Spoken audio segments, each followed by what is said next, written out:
bagaimana kita bisa bersih-bersih mental di setiap harinya di bulan Ramadan. Harapannya ketika Lebaran nanti kita bisa benar-benar menjadi diri yang baru.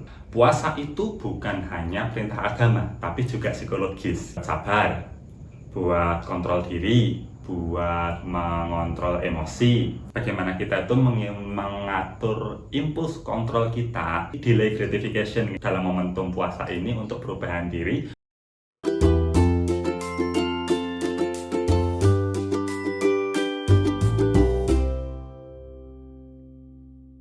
Selamat datang di Psikologi Untuk Kamu, tempatmu pulang tenang dan berkembang. Buat kamu yang baru pertama kali datang ke channel ini, Psikologi Untuk Kamu itu membahas tentang psikologi ya, tapi dengan cara yang lebih sederhana, yang pakai analogi-analogi yang semoga bisa memudahkan kamu untuk memahami dan belajar sesuatu. Dan aku di sini Denny, founder dari Psikologi Untuk Kamu. Pada bulan Ramadan ini menyelenggarakan program segmen bersih-bersih mental spesial Ramadan. Apa sih bersih-bersih mental spesial Ramadan itu?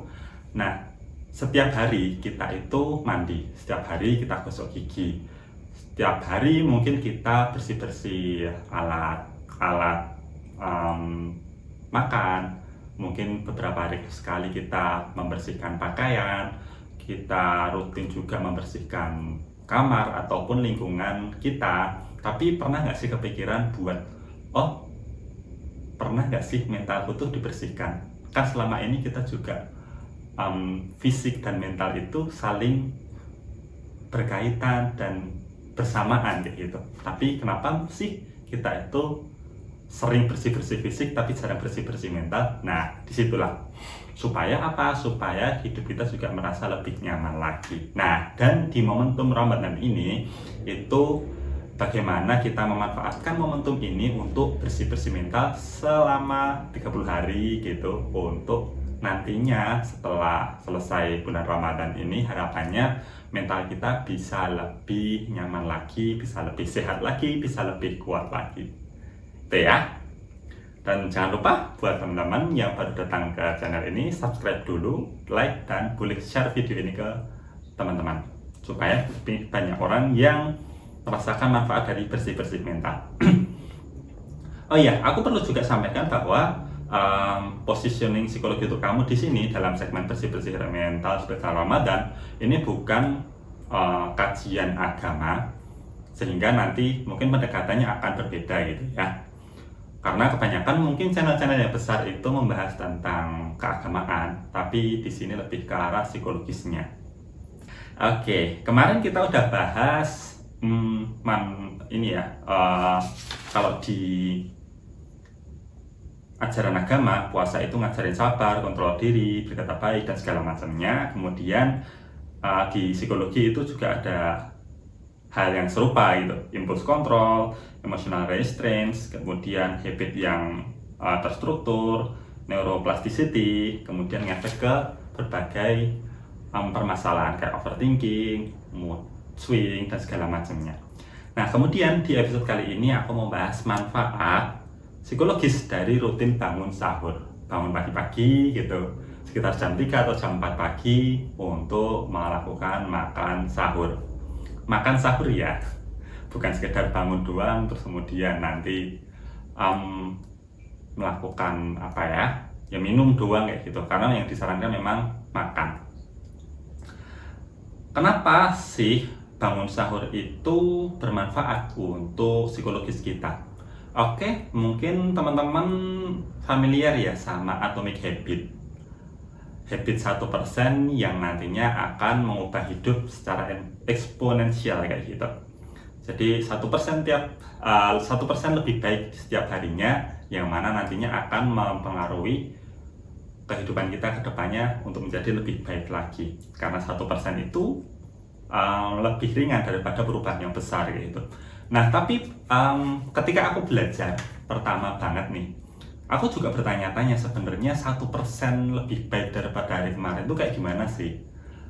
Apakah 1% ini melakukan lebih banyak daripada hari kemarin atau seperti apa?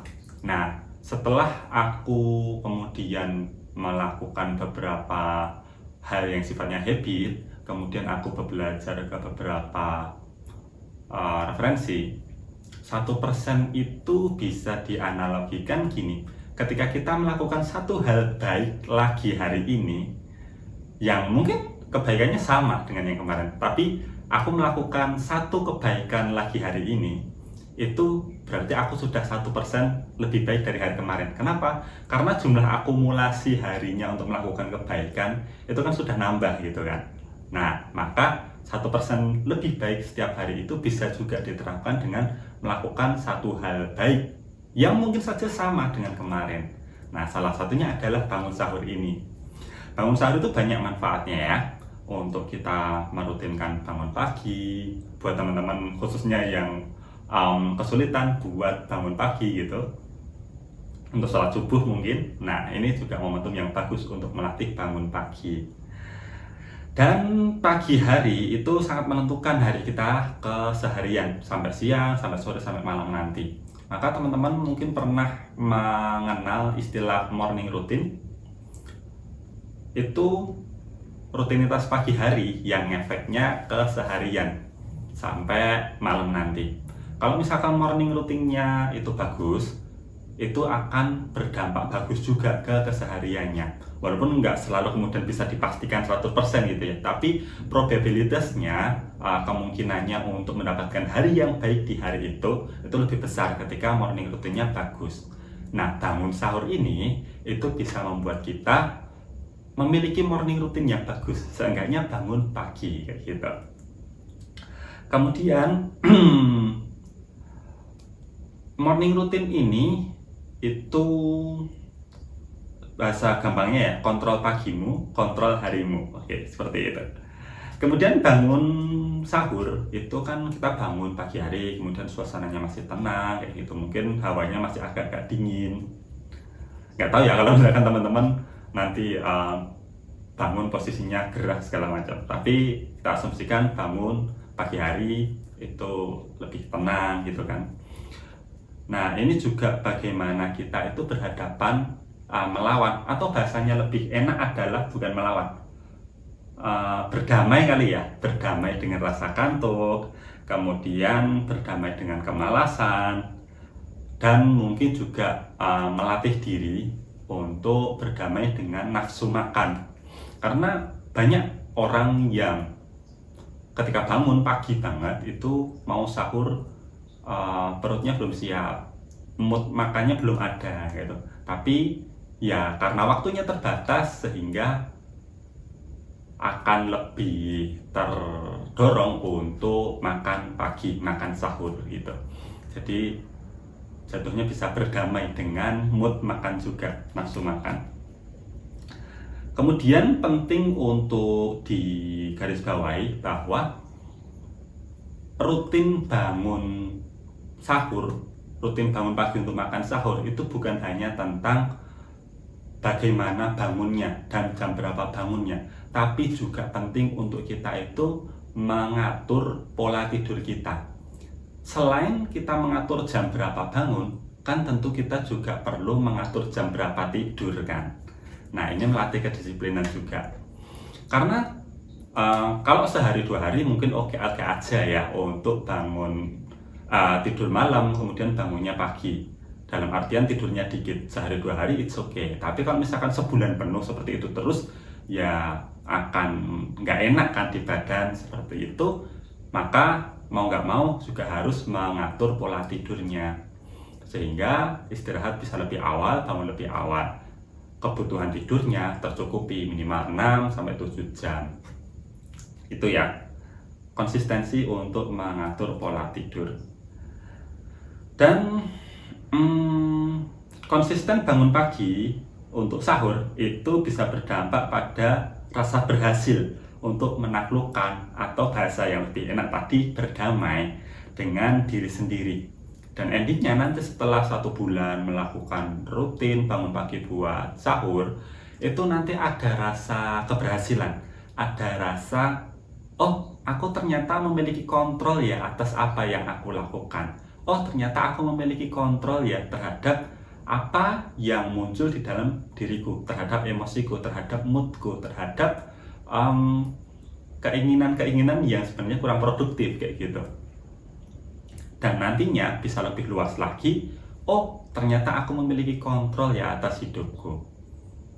Termasuk, oh aku bisa ya mengontrol diriku ketika emosiku nggak stabil, aku bisa ya mengontrol diriku ketika kecemasan hadir, aku bisa mengontrol diriku ya ketika aku tuh overthinking, dan segala macamnya.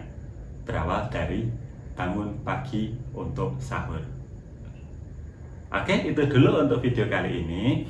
Kalau kamu mau ada usulan untuk pembahasan apa ya ke episode kedepannya, dan mungkin ada masalah-masalah terkait puasa ini yang kamu belum dapat nih gimana ya cara mengatasinya, boleh tulis di kolom komentar aja.